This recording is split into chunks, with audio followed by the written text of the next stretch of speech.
ಆತ್ಮೀಯ ವಿದ್ಯಾರ್ಥಿಗಳೇ, ಗದ್ಯ ಭಾಗದಲ್ಲಿ ಬರುವಂತಹ ಮೂರನೆಯ ಗದ್ಯ ಜ್ಯೋತಿಷ್ಯ ಅರ್ಥಪೂರ್ಣವೋ ಅರ್ಥರಹಿತವೋ ಇದನ್ನು ಬರೆದಿರುವಂತಹ ಡಾಕ್ಟರ್ ಎಚ್ ನರಸಿಂಹಯ್ಯನವರು. ಪುಟ ಸಂಖ್ಯೆ 104ರಲ್ಲಿ ಮೊದಲನೆಯ ಪ್ಯಾರ ನೋಡೋಣ. ಜ್ಯೋತಿಷಿಗಳ ಭವಿಷ್ಯವಾಣಿಯು ಓದಲು ತಮಾಷೆಯಾಗಿರುತ್ತದೆ ಅಂತ ಹೇಳ್ತಾರೆ. ಜ್ಯೋತಿಷಿಗಳ ಭವಿಷ್ಯವಾಣಿ ಅಂದರೆ ಆ ಜ್ಯೋತಿಷ್ಯಗಳ ಆಡುವಂತಹ ಭವಿಷ್ಯದ ಮಾತು ಓದಲು ಒಂದು ರೀತಿ ತಮಾಷೆಯಾಗಿರುತ್ತದೆ.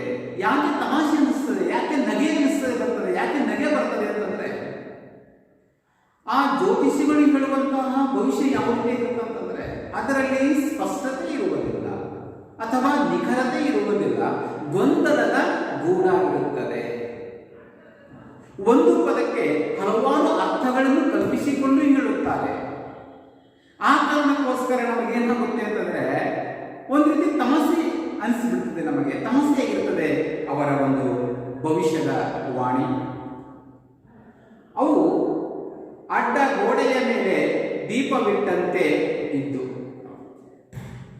ಆ ಜ್ಯೋತಿಷ್ಯಗಳು ಹೇಳುವಂತಹ ಭವಿಷ್ಯ ಯಾವ ರೀತಿಯಾಗಿದೆ ಅಂತಂದ್ರೆ ಅವರ ಆಡುವಂತಹ ಮಾತುಗಳು ಯಾವ ರೀತಿಯಾಗಿದ್ದಾವೆ ಅಂತಂದ್ರೆ ಅಡ್ಡ ಗೋಡೆಯ ಮೇಲೆ ದೀಪವಿಟ್ಟಂತೆ ಇದ್ದು. ನೋಡಿ, ಒಂದು ಅಡ್ಡ ಗೋಡೆ ಇದೆ ಅಂತ ತಿಳ್ಕೊಳ್ಳಿ. ಅಡ್ಡ ಗೋಡೆಯ ಮೇಲೆ ಒಂದು ದೀಪವನ್ನು ಹಚ್ಚಿ ಇಟ್ಟಿರುತ್ತೇವೆ. ಆ ದೀಪದ ಬೆಳಕು ಎರಡೂ ಭಾಗಕ್ಕೂ ಬೆಳಕು ಬೀಳುತ್ತದೆ. ಅಂದ್ರೆ ಒಂದು ಕಡೆಯೂ ಪರಿಪೂರ್ಣವಾಗಿ ಬೆಳಕನ್ನು ಬೀಳೋದಿಲ್ಲ. ಆ ಭಾಗದ ಕಡೆಗೆ ನೋಡಿ, ಆ ಭಾಗದ ಕಡೆಗೆ ಅರ್ಧ ಭಾಗವನ್ನು ಬೆಳಕು ಬಿದ್ದರೆ ಈ ಭಾಗದ ಕಡೆಯೂ ಕೂಡ ಅರ್ಧ ಭಾಗದ ಬೆಳಕನ್ನು ಬೀಳುತ್ತದೆ.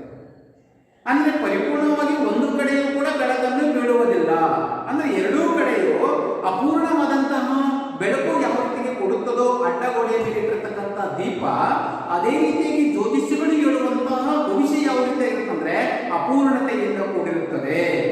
ಅದು ಸ್ಪಷ್ಟತೆಯಿಂದ ಕೂಡಿರುವುದಿಲ್ಲ, ನಿಖರತೆಯಿಂದ ಕೂಡಿರುವುದಿಲ್ಲ ಅನ್ನುವಂತಹ ಮಾತು ನಮಗೆ ನಮ್ಮ ಗಮನಕ್ಕೆ ಬರಬೇಕಾಗುತ್ತದೆ. ಒಂದಕ್ಕಿಂತ ಹೆಚ್ಚು ಅರ್ಥವನ್ನು ಕೊಡುತ್ತಿರುತ್ತವೆ.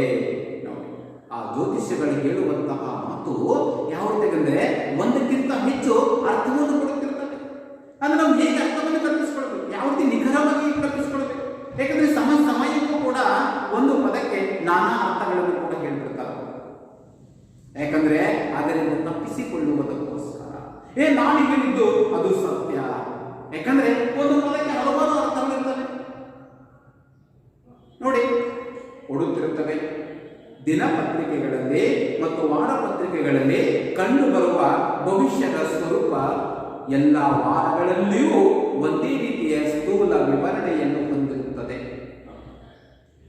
ನಾವು ದಿನಪತ್ರಿಕೆಗಳಲ್ಲಿ ವಾರಪತ್ರಿಕೆಗಳಲ್ಲಿ ಇವತ್ತು ಏನೋ ಭವಿಷ್ಯವನ್ನು ನೋಡ್ತಾ ಇದ್ದೇವೆ. ಆ ಭವಿಷ್ಯದ ಸ್ವರೂಪ ಅಂದ್ರೆ ಆ ಭವಿಷ್ಯದ ರೂಪರೇಷೆಗಳು ಎಲ್ಲಾ ವಾರಗಳಲ್ಲೂ ಒಂದೇ ರೀತಿಯ ದೀರ್ಘವಾದಂತಹ ವಿವರಣೆಯನ್ನು ಹೊಂದಿರುತ್ತವೆ ವಿನಃ ಅಲ್ಲಿ ಬೇರೆ ಬೇರೆಯಾಗಿ ಇರುವುದಿಲ್ಲ. ಚುನಾವಣೆಗಳ ಬಗ್ಗೆ ಜ್ಯೋತಿಷಿಗಳು ಹೇಳುವ ಭವಿಷ್ಯ. ಚುನಾವಣೆಗಳ ಬಗ್ಗೆ ಜ್ಯೋತಿಷಿಗಳು ಭವಿಷ್ಯ ಹೇಳ್ತಾರೆ. ಅಂದ್ರೆ ಚುನಾವಣೆಗಿಂತ ಮೊದಲು ಏನ್ ಮಾಡ್ತಾರೆ ಅಂತಂದ್ರೆ ಈ ಪಕ್ಷಕ್ಕೆ ಇಷ್ಟು ಸ್ಥಾನಗಳು ಬರುತ್ತೆ, ಇಷ್ಟು ಸ್ಥಾನಗಳು ಬರುತ್ತೆ, ಇಷ್ಟು ಸಂಖ್ಯೆ ಬರುತ್ತೆ, ಇಷ್ಟು ಸಂಖ್ಯೆ ಬರುತ್ತೆ. ಅಂದ್ರೆ ಚುನಾವಣೆಗಿಂತ ಮೊದಲು ಏನ್ ಮಾಡ್ತಾ ಇದ್ದಾರೆ ಅಂತಂದ್ರೆ ಈ ಭವಿಷ್ಯಕಾರರು ತಮ್ಮ ಭವಿಷ್ಯವನ್ನು ಹೇಳ್ತಾ ಇರ್ತಾರೆ. ಯಾವ ರೀತಿಯಾಗಿ ಅಂದ್ರೆ ಪತ್ರಿಕಾ ಪ್ರತಿನಿಧಿಯು ನಡೆಸುವ ಚುನಾವಣೆಯ ಮೊದಲಿನ ಸಮೀಕ್ಷೆಯಷ್ಟೇ ಊಹೆಗೆ ಒಳಪಟ್ಟಿರುತ್ತದೆ. ಪತ್ರಿಕಾ ಪ್ರತಿನಿಧಿಯು ಏನು ಚುನಾವಣೆಗಿಂತ ಮೊದಲು ಸಮೀಕ್ಷೆ ಮಾಡ್ತಾರೆ. ಈ ಪಕ್ಷವು ಇಷ್ಟು ಸೀಟುಗಳನ್ನು ಗೆಲ್ಲುತ್ತೆ ಅಂತೇಳಿ ಯಾವ ರೀತಿ ಸಮೀಕ್ಷೆ ಮಾಡ್ತಾರೋ ಅಷ್ಟೇ ಸಮೀಕ್ಷೆಯಷ್ಟೇ ಊಹೆಗೆ ಒಳಪಟ್ಟಿರುತ್ತದಂತೆ ಜ್ಯೋತಿಷ್ಯಗಳ ಭವಿಷ್ಯವೂ ಕೂಡ. ಇಬ್ಬರು ಜ್ಯೋತಿಷಿಗಳ ಅಭಿಪ್ರಾಯಗಳಲ್ಲಿ ಸಾಮಾನ್ಯವಾಗಿ ಯಾವ ಹೊಂದಿಕೆಯೂ ಇರುವುದಿಲ್ಲ. ಇಬ್ಬರು ಜ್ಯೋತಿಷಿಗಳು ಹೇಳುವಂತಹ ಭವಿಷ್ಯದಲ್ಲಿ ಭಿನ್ನಾಭಿಪ್ರಾಯಗಳು ಇರುತ್ತವೆ, ಹೊಂದಾಣಿಕೆಯೇ ಕೂಡ ಇರುವುದಿಲ್ಲ. ಯಾಕಂದ್ರೆ ಒಬ್ಬ ಜ್ಯೋತಿಷ್ಯಕಾರ ಒಂದು ರೀತಿ ಹೇಳಿದರೆ ಇನ್ನೊಬ್ಬ ಜ್ಯೋತಿಷ್ಯಕಾರ ಇನ್ನೊಂದು ರೀತಿ ಹೇಳ್ತಿರ್ತಾರೆ. ಇಬ್ಬರು ಜ್ಯೋತಿಷ್ಯಗಾರರ ಭವಿಷ್ಯ ಭಿನ್ನತೆಯಿಂದ ಕೂಡಿರುತ್ತದೆ, ಒಂದೇ ರೀತಿಯಾಗಿ ಇರುವುದಿಲ್ಲ. ಭವಿಷ್ಯ ಅಂತ ಅಂದಮೇಲೆ ಜ್ಯೋತಿಷ್ಯಗಾರರು ಹೇಳಿದ್ದನ್ನು ಒಂದೇ ರೀತಿ ಇರಬೇಕು ತಾನೆ, ಯಾಕೆ ಈ ರೀತಿ ಭಿನ್ನತೆಯಿಂದ ಕೂಡಿರುತ್ತದೆ? ಆ ಕಾರಣಕ್ಕೋಸ್ಕರ ಎಂದರೆ ಜ್ಯೋತಿಷ್ಯಗಳ ಭವಿಷ್ಯ ಓದಲು ಒಂದು ರೀತಿ ತಮಾಷೆ ಎನಿಸಿಬಿಡುತ್ತದೆ ನಮಗೆ. ಅವಾಗ ಹೆಚ್ಚೆಂದವರು ಹೇಳ್ತಾರೆ, ಇಬ್ಬರು ಜ್ಯೋತಿಷಿಗಳ ಭವಿಷ್ಯದಲ್ಲಿ ಭಿನ್ನಾಭಿಪ್ರಾಯ ಇರಬೇಕು. ಇಬ್ಬರು ಜ್ಯೋತಿಷಿಗಳ ಭವಿಷ್ಯದಲ್ಲಿ ಭಿನ್ನಾಭಿಪ್ರಾಯ ಇರುವುದಿಲ್ಲ, ಭಿನ್ನತೆ ಇರುವುದಿಲ್ಲ, ಒಂದೇ ರೀತಿ ಇರದೇ ಇದ್ದರೂ ಪರವಾಗಿಲ್ಲ. ನೋಡಿ, ಆ ಇಬ್ಬರು ಜ್ಯೋತಿಷಿಗಳು ಹೇಳುವಂತಹ ಮಾತಿನಲ್ಲಿ ಹೊಂದಾಣಿಕೆ ಇಲ್ಲದೆ ಇದ್ದರೂ ಪರವಾಗಿಲ್ಲ. ಆದರೆ ಒಬ್ಬನೇ ಜ್ಯೋತಿಷಿಯ ಭವಿಷ್ಯವೂ ಕೂಡ ಗೊಂದಲದಿಂದ ಕೂಡಿತ್ತು, ಸತ್ಯಕ್ಕೆ ಬಹಳ ದೂರದಲ್ಲಿ ಇರುತ್ತದೆ. ನೋಡಿ, ಇಬ್ಬರು ಜ್ಯೋತಿಷ್ಯಗಳ ಭವಿಷ್ಯದಲ್ಲಿ ಭಿನ್ನಾಭಿಪ್ರಾಯ ಇರುವುದಿರಲಿ, ಒಬ್ಬನೇ ಜ್ಯೋತಿಷ್ಯದ ಭವಿಷ್ಯವು ಕೂಡ ಗೊಂದಲದಿಂದ ಕೂಡಿರುತ್ತದೆ, ಸಮಸ್ಯೆಯಿಂದ ಕೂಡಿರುತ್ತದೆ, ಸತ್ಯಕ್ಕೆ ಬಹಳ ದೂರದಲ್ಲಿರುತ್ತದೆ. ಅಂದರೆ ಒಬ್ಬನೇ ಜ್ಯೋತಿಷ್ಯ ಹೇಳಿರ್ತಕ್ಕಂಥ ಭವಿಷ್ಯದಲ್ಲೂ ಕೂಡ ಹಲವಾರು ಸಮಸ್ಯೆಯಿಂದ, ಹಲವಾರು ಜಟಿಲತೆಯಿಂದ ಕೂಡಿರುತ್ತದೆ, ಸ್ಪಷ್ಟತೆ ಇರುವುದಿಲ್ಲ, ನಿಖರತೆ ಇರುವುದಿಲ್ಲ. ಅದು ಸ್ಪಷ್ಟತೆ ಮತ್ತು ನಿಖರತೆಯಿಂದ ಬಹಳ ದೂರವಾಗಿರುತ್ತದೆ. ಒಬ್ಬನ ಜ್ಯೋತಿಷ್ಯ ನೋಡಿ, ಇಬ್ಬರು ಜ್ಯೋತಿಷ್ಯಗಳ ಭವಿಷ್ಯದಲ್ಲಿ ಭಿನ್ನಾಭಿಪ್ರಾಯ ಇರುವುದರಲ್ಲಿ ಒಬ್ಬನೇ ಜ್ಯೋತಿಷ್ಯದಲ್ಲಿಯೂ ಕೂಡ ಗೊಂದಲದಿಂದ ಕೂಡಿರುತ್ತದೆ, ಸತ್ಯಕ್ಕೆ ಬಹಳ ದೂರದಲ್ಲಿರುತ್ತದೆ. ಎಲ್ಲ ರೀತಿಯ ಸಾಧ್ಯತೆಗಳ ಬಗ್ಗೆಯೂ ಹಲವಾರು ಜ್ಯೋತಿಷ್ಯಗಳು ಭವಿಷ್ಯ ನುಡಿದಿದ್ದಾಗ ಯಾರಾದರೂ ಒಬ್ಬರ ಮಾತು ನಿಜವಾಗಿ ನಡೆಯುವ ಸಂಗತಿಗಳೊಂದಿಗೆ ಸರಿ ಹೊಂದುವುದು ಆಶ್ಚರ್ಯವೇನೂ ಅಲ್ಲ. ಎಲ್ಲ ರೀತಿಯ ಸಾಧ್ಯತೆಗಳ ಬಗ್ಗೆ, ಅಂದರೆ ಆಗುವುದರ ಬಗ್ಗೆ, ಈಡೇರುವುದರ ಬಗ್ಗೆ ಹಲವಾರು ಜ್ಯೋತಿಷ್ಯಗಳು ಭವಿಷ್ಯ ನುಡಿತಾರೆ. ಯಾವುದೋ ಒಂದು ಆಗುವುದರ ಕುರಿತು ಹಲವಾರು ಜ್ಯೋತಿಷ್ಯಗಳು ಭವಿಷ್ಯ ನುಡಿದಾಗ ಯಾರಾದರೂ ಒಬ್ಬರ ಮಾತು ನಿಜವಾದರೆ, ಯಾರಾದರೂ ಒಬ್ಬರ ಮಾತು ಒಂದು ವೇಳೆ ನಿಜವಾದರೆ, ಸರಿ ಹೊಂದಿದರೆ ಅದನ್ನು ಆಶ್ಚರ್ಯವೇನಲ್ಲ ಅಂತಾರೆ ಹೆಚ್ಚವರು. ಅದನ್ನು ಆಶ್ಚರ್ಯ ಅಲ್ಲ, ಯಾಕೆಂದರೆ ಇದು ಜ್ಯೋತಿಷ್ಯದ ಅಧಿಕೃತತೆಯನ್ನು ಸೂಚಿಸುವುದಿಲ್ಲ. ನೋಡಿ, ಅದೇನು ಸತ್ಯ ಆಗಿರ್ತದೋ, ಏನು ನಿಜ ಆಗಿರ್ತದೋ, ಆ ನಿಜ ಆಗಿದ್ದನ್ನು ಜ್ಯೋತಿಷ್ಯದ ಅಧಿಕೃತತೆಯನ್ನು ಸೂಚಿಸುವುದಿಲ್ಲ, ಸತ್ಯಾಸತ್ಯತೆಯನ್ನು ಸೂಚಿಸುವುದಿಲ್ಲ. ಯಾಕೆಂತಂದ್ರೆ ಒಂದು ಉದಾಹರಣೆ ಕೊಟ್ಟಿದ್ದಾರೆ, ನೋಡೋಣ. ಕೆಟ್ಟು ಹೋದ ಗಡಿಯಾರ ಕೂಡ ದಿನದಲ್ಲಿ 2 ಸಾರಿ ಸರಿಯಾದ ವೇಳೆ ಸೂಚಿಸುತ್ತದೆ.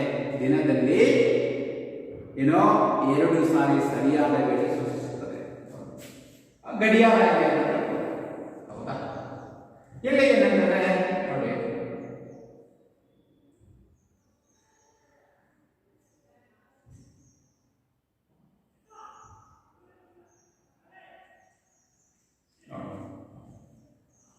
ಇದು ಒಂದು ಗಡಿಯಾರ.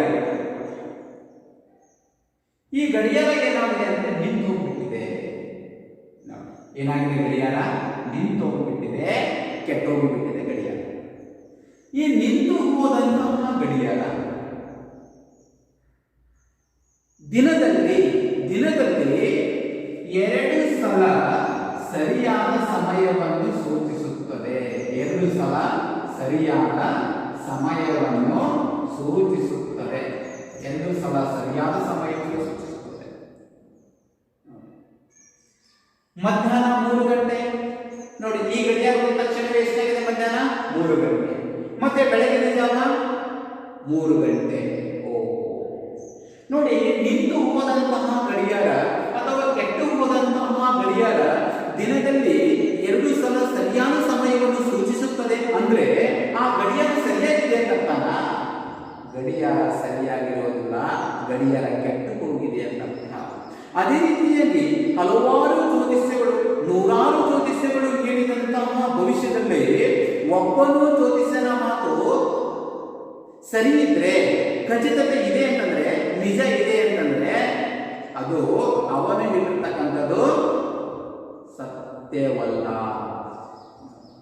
ಅದು ಏನೋ ಅವನು ಹೇಳಿದ್ದಾನೆ, ಅದು ಏನೋ ಒಂದು ಮಾತು ಸರಿಯಾಗಿದೆ ಅಂತ.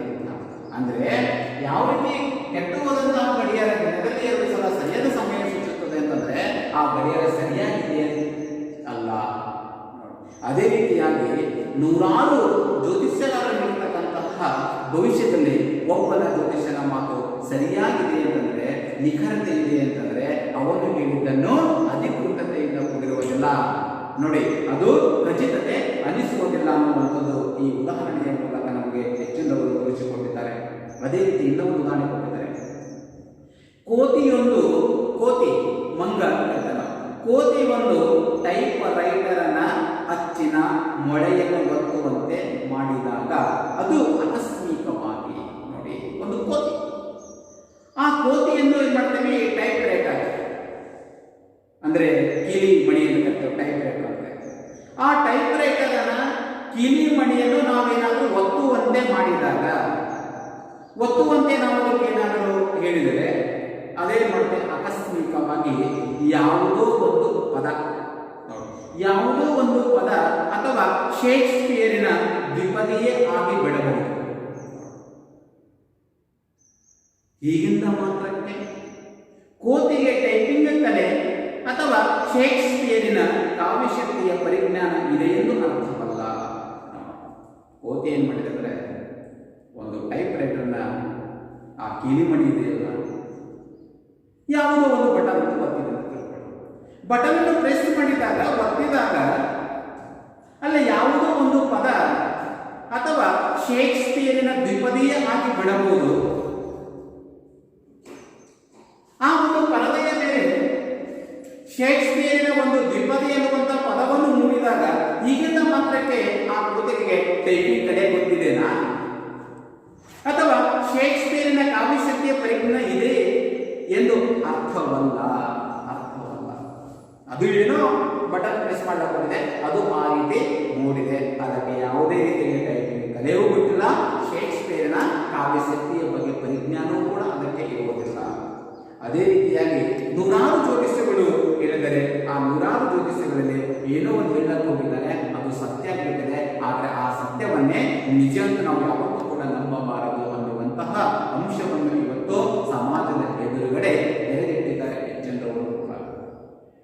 ಅಂದ್ರೆ ಆ ಜ್ಯೋತಿಷಿಗಳಿಗಿರುವಂತಹ ಭವಿಷ್ಯ ಎಷ್ಟರ ಮಟ್ಟಿಗೆ ಆ ಸತ್ಯಾಸತ್ಯತೆಯಿಂದ ದೂರವಿದೆ ಅನ್ನುವಂಥದ್ದನ್ನು ಹಲವಾರು ಉದಾಹರಣೆಗಳ ಮೂಲಕ ನಮಗೆ ತಿಳಿಸಿಕೊಟ್ಟಿದ್ದಾರೆ. ಅದೇ ರೀತಿ ಇನ್ನೂ ಹಲವಾರು ಉದಾಹರಣೆಗಳನ್ನು ನೀಡಿದ್ದಾರೆ. ಏನಂದ್ರೆ, ಹೆಣ್ಣು ಮಕ್ಕಳಿಗೆ ಜನ್ಮವಿದ್ದ ತಾಯಿಯೊಬ್ಬಳಿಗೆ, ಒಬ್ಬ ತಾಯಿ ಈಗಾಗಲೇ ಹೆಣ್ಣು ಮಕ್ಕಳಿದ್ದಾರೆ, ಹೆಣ್ಣು ಮಕ್ಕಳಿದ್ದಾರೆ. ಆ ತಾಯಿಗೆ ಏನಂತಂದ್ರೆ ಇನ್ನೂ ಒಂದು ಗಂಡನ್ನು ಬಯಸುವಂತ, ಗಂಡು ಮಗುವನ್ನು ಬಯಸುವಂತ ಆ ತಾಯಿ, ಈಗಾಗಲೇ ಹೆಣ್ಣು ಮಕ್ಕಳಿದ್ದಾರೆ. ಆದ್ರೆ ಆ ತಾಯಿ ಏನು ಬಯಸಿದ್ದಾರೆ, ಮತ್ತೆ ಗಂಡು ಮಗುವನ್ನು ಬಯಸಿದ್ರ ಆ ತಾಯಿಯೊಬ್ಬಳಿಗೆ ಜ್ಯೋತಿಷಿಯೊಬ್ಬರು ಈ ಸಾರಿ ಗಂಡು ಮಗುವಿನ ಜನನವಾಗುತ್ತದೆ ಎಂಬ ಭವಿಷ್ಯ ನುಡಿದ್ದರು. ಆ ತಾಯಿ ಏನಂದ್ರೆ ಜ್ಯೋತಿಷ್ಯನ ಹತ್ರ ಹೋಗಿದ್ಳು. ಹೋದಾಗ ಏನ್ರಿ ಜ್ಯೋತಿಷ್ಯಗಾದ್ರೆ, ನನಗೆ ಈಗಾಗಲೇ ಏನಂದ್ರೆ ಹೆಣ್ಣು ಮಕ್ಕಳಿದ್ದಾರೆ, ನನಗೆ ಗಂಡು ಮಗು ಈ ಸಲ ಏನಂದ್ರೆ ಹುಟ್ಟುತ್ತೆ ಅಥವಾ ಇಲ್ಲವೋ ಅನ್ನೋ ಒಂದು ಸ್ವಲ್ಪ ಭವಿಷ್ಯ ನೋಡ್ರಿ ಅಂತಂದಾಗ ಆ ಭವಿಷ್ಯಗಾರ ಏನ್ ಮಾಡ್ತಾನಂದ್ರೆ, ಇಲ್ಲಮ್ಮ ಈ ಸಲ ಏನಂದ್ರೆ 100ಕ್ಕೆ 100ರಷ್ಟು ನಿನಗೆ ಗಂಡು ಮಗು ಸಂತಾನವಾಗುತ್ತದೆ ಅಂತೇಳಿ ಆ ಜ್ಯೋತಿಷ್ಯಗಾರ ಏನ್ ಮಾಡ್ತಾನೆ, ಭವಿಷ್ಯವನ್ನು ನುಡಿತಾನೆ. ಅವಾಗ ಆ ತಾಯಿಗೆ ಸಂಭ್ರಮವೇ ಸಂಭ್ರಮ, ಸಂತೋಷವೇ ಸಂತೋಷ, ಆನಂದದಲ್ಲಿಯೇ ತೇಲ್ತಾ ಇರ್ತಾಳೆ ಅವರು. ಯಾಕಂತಂದ್ರೆ ಗಂಡು ಮಗು ಹುಟ್ಟುತ್ತೆ ಅನ್ನುವಂಥದ್ದು ಯಾವ ತಾಯಿಗೆ ತಾನೇ ಸಂತೋಷ ಆಗೋದಿಲ್ಲ ಹೇಳಿ.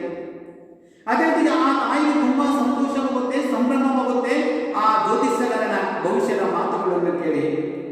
ಆಕೆ ಮತ್ತೆ ಹೆಣ್ಣು ಮಗುವಿನ ತಾಯಿಯಾದಳು. ಆ ಸಂಭ್ರಮದಲ್ಲಿದ್ದಂತಹ ತಾಯಿಗೆ ಯಾವ ಮಗುವಿಗೆ ಜನನವನ್ನು ಕೊಡ್ತಾಳೆ, ಮತ್ತೆ ಹೆಣ್ಣು ಮಗುವಿಗೆ ಜನನವನ್ನು ಕೊಡ್ತಾಳೆ. ಅವಾಗ ಬೇಜಾರಾಗುತ್ತದೆ, ಆ ತಾಯಿಗೆ ಬೇಜಾರಾಗುತ್ತದೆ.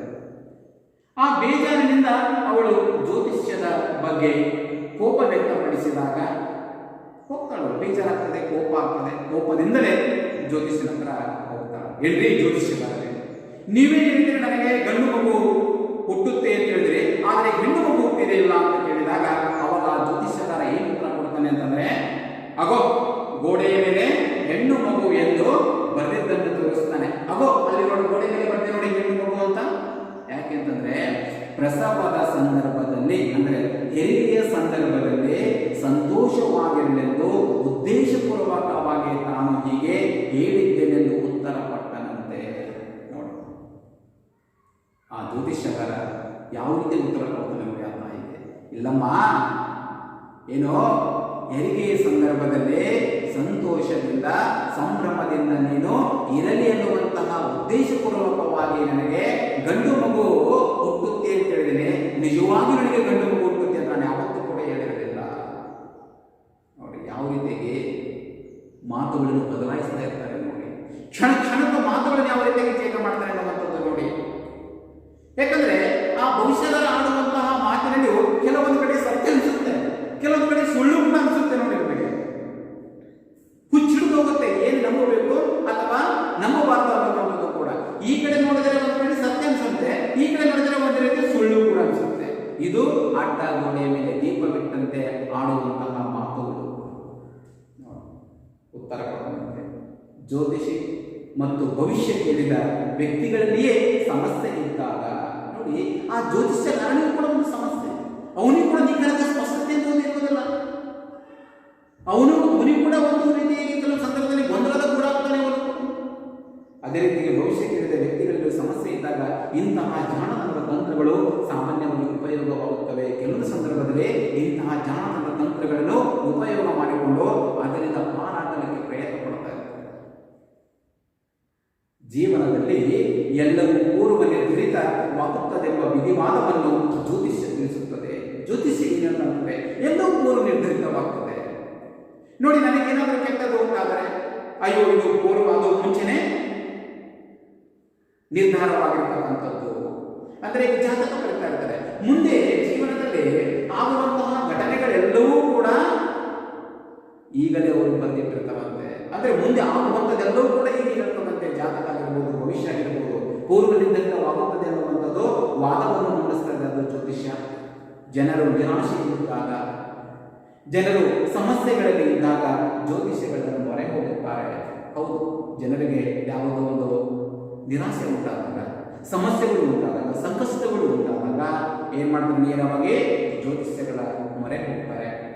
ಜ್ಯೋತಿಷ್ಯಗಳ ಹತ್ರ ಮೊರೆ ಹೋದಾಗ ಗ್ರಹಗಳ ಅನಿಷ್ಟ ಗತಿಯಿಂದ ಉಂಟಾಗುವ ಘೋರ ಪರಿಣಾಮಗಳನ್ನು ಜ್ಯೋತಿಷಿಗಳು ಅವರಿಗೆ ತಿಳಿಸುತ್ತಾರೆ.